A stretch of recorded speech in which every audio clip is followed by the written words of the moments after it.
You can use Squarespace to create and manage podcasts. Your website can help listeners find archived episodes, show notes, and additional podcast information. To start, first create a new blog page.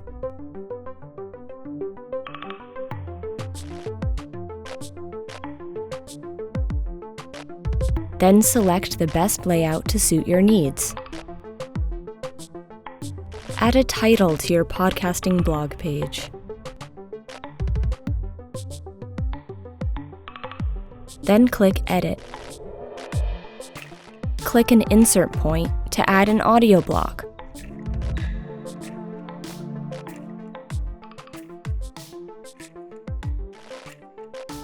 You can upload or drag and drop an audio file from your computer or insert a URL. Add a title and other information. You can also toggle download on or off, depending on if you want your podcast downloadable.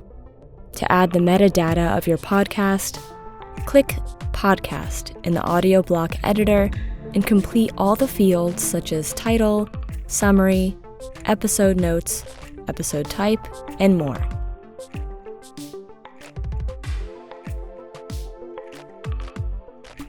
Hit the Design tab to change the style and color of the play bar. Please let us know if you have any more questions. We're always here to help.